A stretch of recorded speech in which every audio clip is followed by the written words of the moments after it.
Welcome students. आज हम लोग एक नया सीरीज स्टार्ट कर रहे हैं CBSE क्लास 12 बोर्ड एग्ज़ाम्स का। ये अकाउंट्स का फर्स्ट वीडियो है जो प्रेपरेटरी क्लासेस है उसका।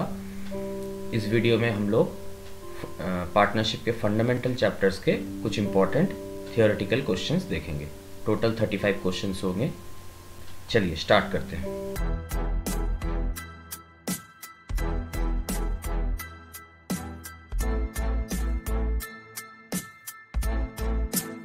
पहला क्वेश्चन है distinguish between fixed capital account and fluctuating capital account on the basis of credit balance. ठीक है ना। आंसर क्या है? Fixed capital account always shows credit balance while fluctuating capital account में शो अ क्रेडिट और debit balance. तो fixed capital जो है वो क्रेडिट बैलेंस शो करता है, हमेशा ऑलवेज ऐसा ही होता है। लेकिन फ्लक्चुएटिंग कैपिटल जो है वो डेबिट या क्रेडिट बैलेंस शो करता है। क्रेडिट बैलेंस का मतलब कैपिटल ज़्यादा है और डेबिट बैलेंस का मतलब बिजनेस में कैपिटल कम है, ड्राइंग्स एक्सेस हो गया है। ठीक है, ये हुआ पहला क्वेश्चन। सेकंड क्वेश्चन देखिए। सेकंड क्वेश्चन क्या है? State two situations in which interest on partners capital is generally provided. ठीक है ना। दो सिचुएशन का नाम लिखना है हम लोगों को जहाँ पे इन पार्टनर्स को जो है इंटरेस्ट ऑन कैपिटल मिलता है। पहला क्या है? पहला है partnership deed provides for interest on capital. तो अगर पार्टनरशिप डीड में इंटरेस्ट ऑन कैपिटल प्रोवाइड किया गया है तो पार्टनर को जो है इंटरेस्ट ऑन कैपिटल मिलेगा। सेकंड क्या है? All the partners mutually agree for providing interest on capital. अगर सारे पार्टनर म्यूचुअली अग्री करते हैं इंटरेस्ट ऑन कैपिटल के लिए तो पार्टनर्स को इंटरेस्ट ऑन कैपिटल मिलेगा। तो ये तो एक तो है डीड में मेंशन होना चाहिए और दूसरा जो है सारे पार्टनर को जो है म्यूचुअली अग्री करना चाहिए इंटरेस्ट ऑन कैपिटल प्रोवाइड करने के लिए। थर्ड क्वेश्चन चलिए देखते हैं। What is the maximum number of partners that A partnership firm can have. कितने पार्टनर मैक्सिमम हो सकते हैं एक पार्टनरशिप फर्म में? तो नंबर ऑफ पार्टनर्स कितने हो सकते हैं? 50 पार्टनर मैक्सिमम हो सकते हैं। और name the act that provides for the maximum number of partners in a partnership firm. कौन से एक्ट में ऐसा बोला गया है? तो वो है कंपनीज एक्ट 2013। उसमें बोला गया है कि मैक्सिमम 50 पार्टनर एक पार्टनरशिप फर्म में हो सकते हैं। ठीक है, चलिए नेक्स्ट क्वेश्चन चलते हैं। Would a charitable dispensary run by 8 members be deemed a partnership firm. तो कोई भी चैरिटेबल ऑर्गेनाइजेशन या फिर चैरिटेबल डिस्पेंसरी उसको हम लोग पार्टनरशिप फर्म बोल सकते हैं कि नहीं?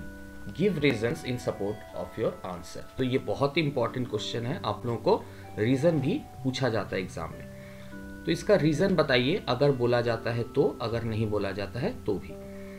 तो करेक्ट आंसर क्या होगा? The charitable dispensary can not be considered a partnership firm because there should be a business and sharing profits among the partners in a partnership firm. तो बिजनेस होना कंपलसरी है। तो चैरिटेबल जो है वो नाम से ही पता चलता है कि बिजनेस नहीं है, इसीलिए हम उसको जो है वो पार्टनरशिप फर्म नहीं बोल सकते हैं, क्योंकि पार्टनरशिप फर्म कहलाने के लिए वो बिजनेस होना चाहिए और वहाँ पे पार्टनर्स का प्रॉफिट शेयरिंग भी होना चाहिए। लेकिन अगर चैरिटेबल ऑर्गेनाइजेशन है तो चैरिटेबल ऑर्गेनाइजेशन जैसे हम लोग जानते हैं कि वो प्रॉफिट के लिए काम नहीं करता है, सर्विस के लिए काम करता है। तो अगर प्रॉफिट मोटिव ही नहीं है तब बिजनेस ही नहीं है, और बिजनेस नहीं है तो प्रॉफिट का क्वेश्चन ही अराइज नहीं होता, तो शेयरिंग बनता ही नहीं है। ठीक है ना। तो याद रखिएगा, कोई भी चैरिटेबल ऑर्गेनाइजेशन पार्टनरशिप फर्म नहीं हो सकता। चलिए नेक्स्ट क्वेश्चन में चलते हैं। When the partners capitals are fixed where will the drawings made by a partner be recorded. तो अगर इंटरेस्ट ऑन कैपिटल फिक्स्ड है, पार्टनर्स कैपिटल अकाउंट अगर फिक्स्ड कैपिटल मेथड में बनाया जाता है तो ड्राइंग्स को हम लोग कहाँ पे दिखाएंगे? तो in case of fixed capitals, drawings made by partners will be recorded on the debit side of partners current accounts। तो fixed capital account का जो मेथड है हम लोग को मालूम है, दो अकाउंट बनाया जाता है, एक कैपिटल अकाउंट बनाया जाता है और एक करंट अकाउंट बनाया जाता है। तो अगर फिक्स्ड कैपिटल मेथड्स के हिसाब से बिजनेस चलता है तो जो पार्टनर का ड्राइंग्स है वो बिजनेस के या पार्टनर्स के करंट अकाउंट में आएगा, डेबिट साइड में। ठीक है, चलिए नेक्स्ट क्वेश्चन में चलते हैं। नेक्स्ट क्वेश्चन क्या है? Name the method of calculating interest on drawings of the partner if different amounts are withdrawn on different rates. तो जैसा कि आप लोगों को मालूम है, दो मेथड होते हैं, एक एवरेज मेथड और एक है प्रोडक्ट मेथड। तो अगर डिफरेंट अमाउंट्स विथड्रॉ होते हैं डिफरेंट डेट्स में, तो कौन से मेथड से हम लोग को इंटरेस्ट ऑन ड्राइंग्स कैलकुलेट करना है? प्रोडक्ट मेथड से। ठीक है, चलिए नेक्स्ट क्वेश्चन चलते हैं। Can a partner B exempted from sharing the losses in A firm? कोई भी पार्टनर अगर चाहे तो लॉस से एग्जेम्प्ट हो सकता है या नहीं? अगर हाँ, if yes, under what circumstances? तो आंसर है if the partnership did allow सो। तो हाँ, हो सकता है अगर डिड में मेंशन किया है या डिड परमिशन देता है तो। नेक्स्ट क्वेश्चन चलते हैं। State the provisions of partnership act 1932 in the absence of partnership deed regarding interest on partners drawings. तो अगर पार्टनरशिप डीड नहीं है तो पार्टनरशिप एक्ट 1932 में इंटरेस्ट ऑन पार्टनर्स का जो ड्राइंग्स है, इंटरेस्ट ऑन पार्टनर्स ड्राइंग्स, क्या बोला गया है? अगर डीड नहीं है तो कैसे बिजनेस जो है पार्टनर्स का इंटरेस्ट ऑन ड्राइंग्स चार्ज करेगा पार्टनर्स को? Number 2, interest on advances other than capital. Advances मतलब आप लोगों को मालूम है, लोन अगर बिजनेस प्रोवाइड करता है तो उसमें जो है बिजनेस कैसे इंटरेस्ट पे करेगा पार्टनर को। प्रॉफिट और लॉस कैसे शेयर होगा। नेक्स्ट है इंटरेस्ट ऑन कैपिटल कैसे प्रोवाइड किया जाएगा पार्टनर्स को, और रेम्यूनरेशन कैसे प्रोवाइड किया जाएगा पार्टनर्स को। तो चलिए इसका आंसर देखते हैं दूसरे स्लाइड में। तो no interest will be charged on partners drawings. अगर डीड नहीं है या फिर डीड में बोला नहीं गया है तो पार्टनर्स के ऊपर कोई भी इंटरेस्ट बिजनेस चार्ज नहीं कर सकता है ड्राइंग्स के हिसाब से। सेकेंड जो है वो लोन का था। Interest will be given at the rate 6% per annum if a partner advances loan to the firm। तो जैसा कि पिछले साइड में हम लोग देखे थे कि क्वेश्चन था interest on advances other than capital. तो अगर पार्टनर कोई लोन दिया है बिजनेस को तो उसका कितना इंटरेस्ट उसको मिलेगा। तो डीड के हिसाब से या फिर लॉ के हिसाब से अगर डीड नहीं है तो 6% पर एनाम के हिसाब से जो है पार्टनर को इंटरेस्ट ऑन लोन मिलेगा। फिर नेक्स्ट क्वेश्चन क्या था? नेक्स्ट क्वेश्चन था शेयरिंग ऑफ प्रॉफिट्स और लॉसेस। अगर प्रॉफिट और लॉस कैसे डिवाइड होगा? तो प्रॉफिट्स और losses are shared equally by the partners. अगर डीड नहीं है तो प्रॉफिट और लॉस कुछ भी हो वो इक्वली डिस्ट्रीब्यूट होगा। नेक्स्ट क्वेश्चन क्या था? Interest on capital. Interest on capital क्या मिलेगा पार्टनर को, कैसे मिलेगा? Interest on capital is not paid to the partners. ठीक है, तो अगर डीड नहीं है तो इंटरेस्ट ऑन कैपिटल पार्टनर्स को नहीं मिलेगा according to partnership act 1932। Last question क्या था? Remuneration to partners. पार्टनर्स को रेम्यूनरेशन कैसे मिलेगा, कमीशन, सैलरी एटसेट्रा, वो कैसे मिलेगा अगर डीड नहीं है तो remuneration is not paid to any partner. अगर डीड नहीं है तो कोई भी पार्टनर को रेम्यूनरेशन जैसे कि सैलरी, कमीशन कुछ भी नहीं मिलेगा। ठीक है, नेक्स्ट क्वेश्चन में चलते हैं। Give two circumstances under which the fixed capitals of partners may change। तो दो केसेस हम लोग को बताना है जहां पे पार्टनर्स का जो है फिक्स्ड कैपिटल चेंज हो सकता है। वैसे तो फिक्स्ड कैपिटल चेंज नहीं होता है, फ्लक्चुएटिंग चेंज होता है, लेकिन दो एक्सेप्शनल केस हम लोग को बताना है जहां पे फिक्स्ड कैपिटल्स भी चेंज हो सकता है। तो पहला है आपका एडिशन टू कैपिटल। अगर कोई कैपिटल एडिशन करता है कोई पार्टनर तो फिक्स्ड कैपिटल जो है चेंज हो सकता है। और नेक्स्ट है अगर कोई पार्टनर कैपिटल विथड्रॉ करता है, विथड्रॉल और कैपिटल। ठीक है, चलिए 9th क्वेश्चन हुआ, 10th पे चलते हैं। What is meant by unlimited liability of a partner. Partner का अनलिमिटेड लायबिलिटी का मतलब क्या है? ये बहुत इंपॉर्टेंट क्वेश्चन है, ठीक है ना, ध्यान से देखिएगा। It means the personal assets of a partner may also be used for the payment of debts of the firm. तो अनलिमिटेड लायबिलिटी का मतलब है अगर बिजनेस डिसोल्यूट हुआ, बिजनेस बंद हुआ, बिजनेस का जो एसेट्स है वो अगर सफिशिएंट नहीं हुआ डेब्ट्स पे करने के लिए थर्ड पार्टीज को, जैसे कि क्रेडिटर्स या फिर कोई भी थर्ड पार्टी हो, तो पार्टनर्स का पर्सनल एसेट्स यूज किया जा सकता है। बिजनेस का एसेट्स अगर कम पड़े तो पार्टनर्स का पर्सनल एसेट्स यूज किया जाता है या फिर यूज किया जा सकता है थर्ड पार्टी लायबिलिटी पेमेंट करने के लिए। ठीक है, नेक्स्ट क्वेश्चन में चलते हैं। Why is it necessary to have a partnership deed? Partnership deed क्यों नेसेसरी है? पहला तो है it helps in solving partners mutual conflict. अगर पार्टनर्स के बीच में कोई झगड़ा होता है तो वो डीड के हिसाब से सॉल्व किया जा सकता है। नेक्स्ट है it helps in smooth functioning of business.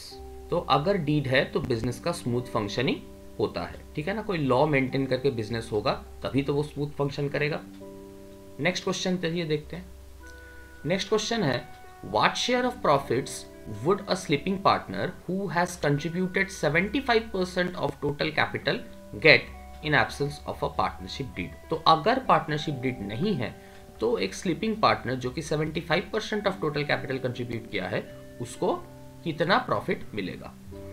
Answer है every partner including sleeping partner will get equal share of profit in absence of partnership deed. तो आप लोगों ने देखा कि अगर स्लीपिंग पार्टनर भी हुआ तब भी 75% मतलब बहुत सारा कैपिटल, मैक्सिमम कैपिटल ही वो अगर कंट्रीब्यूट करेगा तब भी उसको इक्वल शेयर ऑफ प्रॉफिट ही मिलेगा। क्यों? क्योंकि डीड ही नहीं है। तो पार्टनरशिप डीड के एब्सेंस में किसी भी केस पे पार्टनर को, सारे पार्टनर्स को इक्वली प्रॉफिट्स और लॉसेस शेयर किया जाता है, ठीक है, चाहे वो स्लीपिंग हो, एक्टिव हो, कुछ भी हो। 13th क्वेश्चन क्या बोलता है?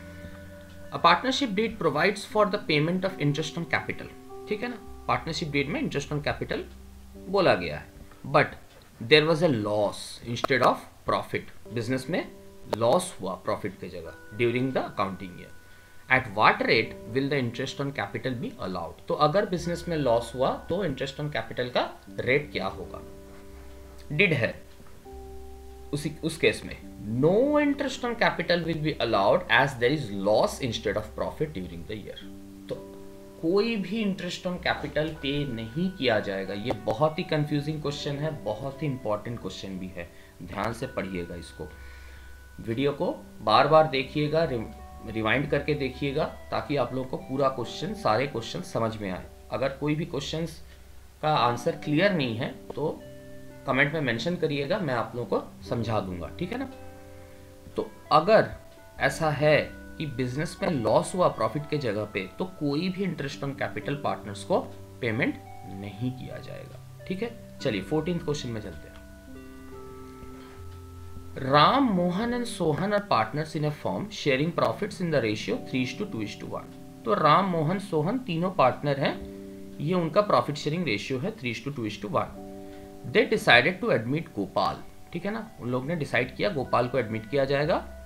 दे आर लैंडलॉर्ड, तो गोपाल जो है उन लोग का लैंडलॉर्ड है, मतलब किराए पे जो है मकान लिया गया है या फिर बिल्डिंग लिया गया है, तो वो किराएदार कौन है? गोपाल है, लैंडलॉर्ड।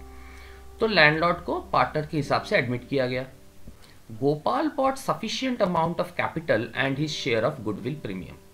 तो गोपाल क्या किया? वो कैपिटल भी लाया और गुडविल का प्रीमियम भी भरा, ठीक है ना। चलिए इसका क्वेश्चन देखते हैं। ये तो केस हुआ।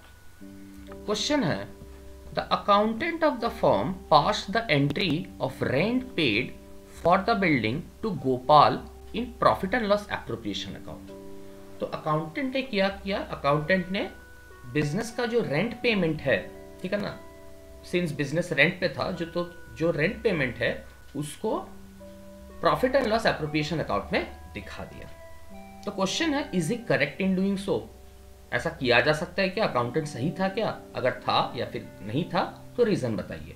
तो रीजन देखिए क्या है। No, the accountant of the firm is not correct in doing so. तो अकाउंटेंट जो था वो गलत था। क्यों? Because rent paid is a charge against profit. तो रेंट पेड जो है वो चार्ज अगेंस्ट प्रॉफिट है and not appropriation of profit. So it should be debited to profit and loss account. तो जो रेंट पेमेंट है वो उसको हम लोग प्रॉफिट एंड लॉस एप्रोप्रिएशन में नहीं दिखा सकते हैं क्योंकि वो एप्रोप्रिएशन नहीं है, एप्रोप्रिएशन ऑफ प्रॉफिट नहीं है, वो चार्ज अगेंस्ट प्रॉफिट है। तो उसको हम लोग को कहाँ पे दिखाना पड़ेगा? प्रॉफिट एंड लॉस अकाउंट पे दिखाना पड़ेगा, ठीक है। बहुत इंपॉर्टेंट क्वेश्चन है, केस स्टडी बेस्ड था। नेक्स्ट क्वेश्चन है how is debit balance of a partners current account dealt with? Partner के करंट अकाउंट में अगर डेबिट बैलेंस है तो उसका क्या किया जाए? Debit balance of a partners current account would indicate that the partner has withdrawn in excess of what was due to him. तो इसका मतलब क्या हुआ? बहुत इजी है कि पार्टनर ने ज्यादा विथड्रॉ कर लिया, ठीक है ना। जो जितना उसने इन्वेस्ट किया था उससे ज़्यादा उसने विथड्रॉ कर लिया। तो कैसे डेल्ट किया जाएगा? So it will be shown on the asset side of balance sheet. तो बिजनेस का जो बैलेंस शीट बनेगा उसके एसेट साइड में ये करंट अकाउंट का डेबिट बैलेंस दिखाया जाएगा। चलिए नेक्स्ट क्वेश्चन चलते हैं 16। According to Indian contract act 1872, who are the persons incompetent to enter to the contract of partnership? तो इंडियन कॉन्ट्रैक्ट एक्ट 1872 में कौन से लोगों को पार्टनरशिप में जाने से मना है, मतलब कौन से लोग पार्टनरशिप में नहीं एंगेज हो सकते हैं, पार्टनर्स नहीं बन सकते हैं? तो minor, persons of unsound mind and persons of disqualified by any law.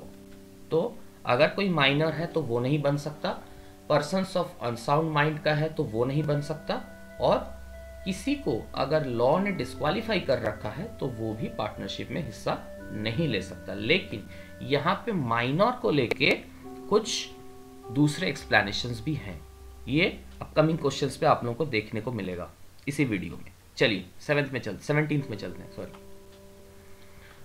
What's the written agreement among the partners known as? तो पार्टनरशिप में जो रिटन अग्रीमेंट होता है उसको क्या बोलते हैं हम लोग? पार्टनरशिप डीड बोलते हैं, ठीक है। 18th में क्या है? Mention one of the rights of a partner in case of emergency. तो अगर कोई इमरजेंसी हुआ तो पार्टनर का एक राइट मेंशन कीजिए। तो in case of an emergency a partner has the right to act according to his best judgement and be indemnified for the expenses incurred by him. तो अगर कोई इमरजेंसी हुआ तो पार्टनर के पास ये राइट है कि उसके बेस्ट जजमेंट के हिसाब से वो काम कर सकता है और उसको इंडेमनिफाई भी किया जा सकता है जितना कि उसने एक्सपेंस किया होगा, ठीक है। 19th में चलते हैं।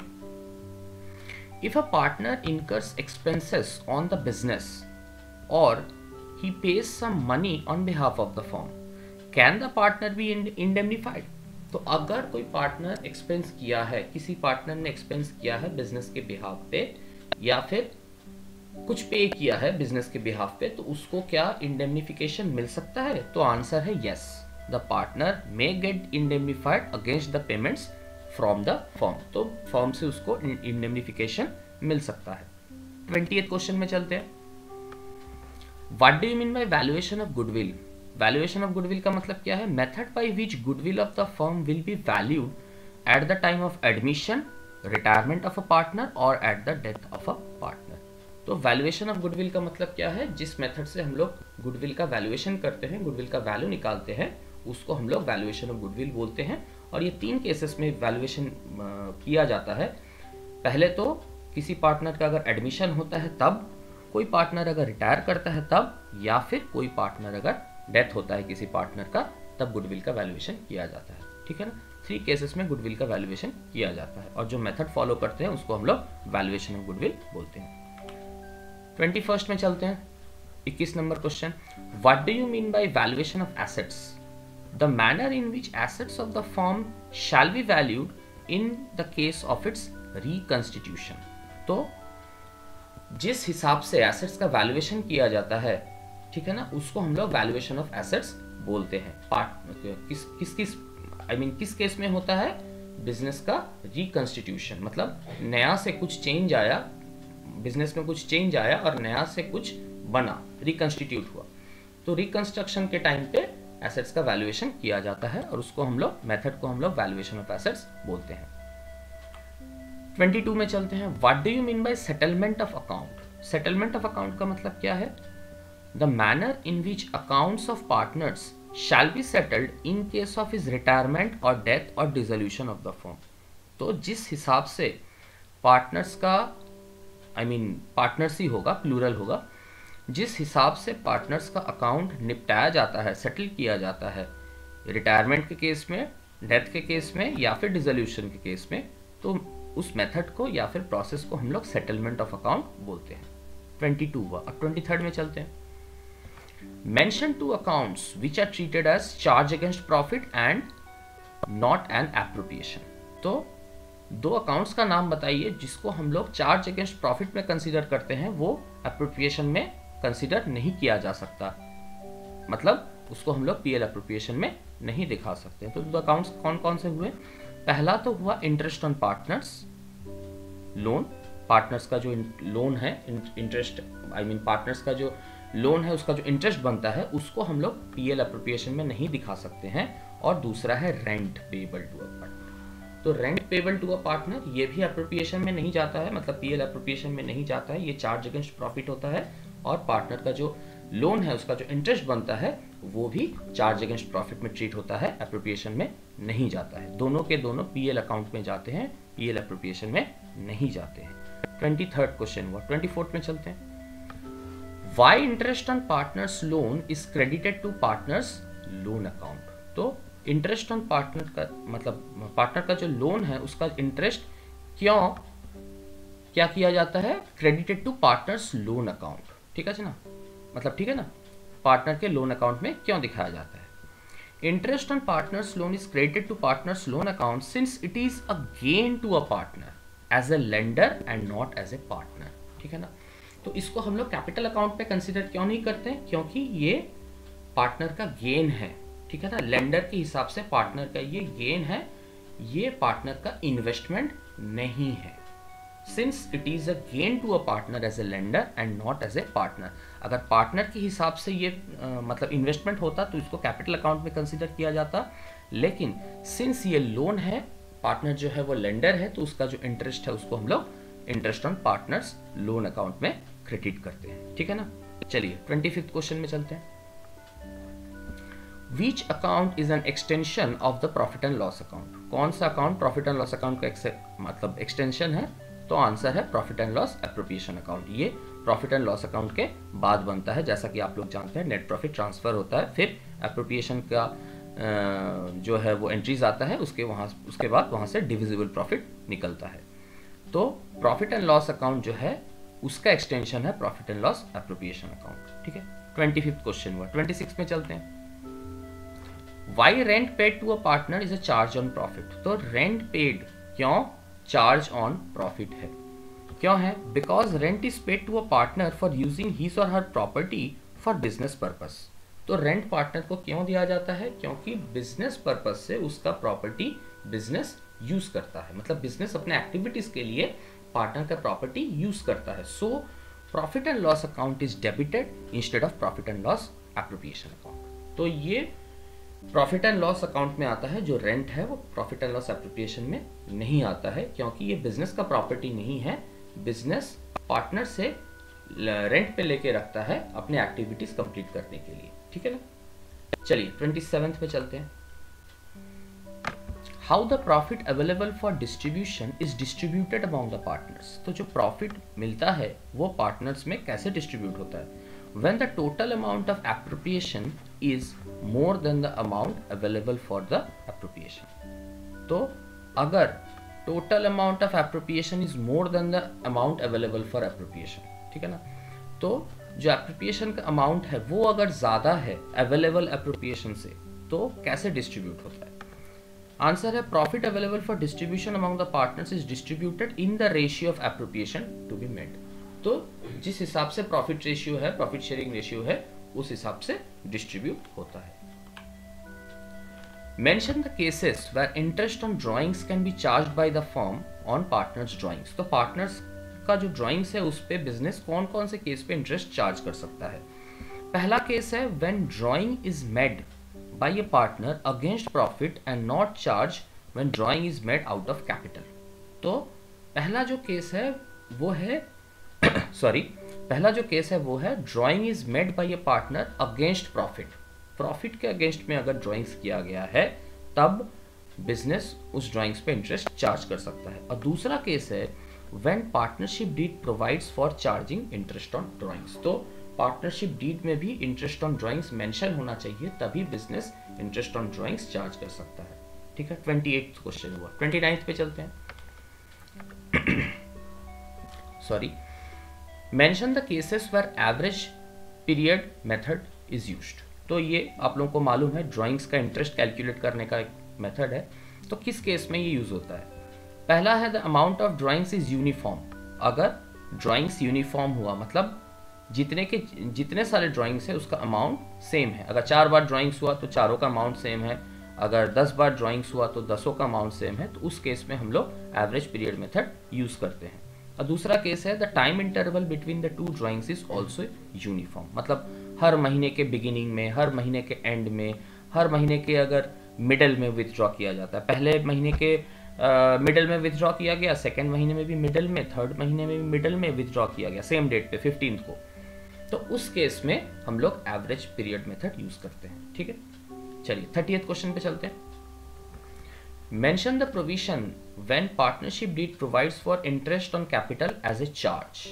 तो मैं आपको प्रोविजन बताना है जहां पे कि इंटरेस्ट ऑन कैपिटल चार्ज के हिसाब से कंसीडर किया जाता है, मतलब चार्ज अगेंस्ट प्रॉफिट के हिसाब से कंसीडर किया जाता है। तो आंसर है interest on capital is allowed whether there is profit और लॉस। तो अगर इंटरेस्ट ऑन कैपिटल चार्ज के हिसाब से कंसीडर किया जाता है तो बिजनेस में प्रॉफिट हो या लॉस हो, इंटरेस्ट ऑन कैपिटल पार्टनर को देना ही पड़ेगा। ये एक्सेप्शनल केस है इंटरेस्ट ऑन कैपिटल का, याद रखिएगा इसको। 31st पे चलते हैं। How interest on partners capital be apportioned when profit of the firm is less than the amount of total interest on capital। तो अगर बिजनेस का प्रॉफिट ही कम हुआ इंटरेस्ट ऑन कैपिटल से, तो कैसे हम लोग इंटरेस्ट ऑन कैपिटल, मतलब कैसे बिजनेस इंटरेस्ट ऑन कैपिटल पे करेगा?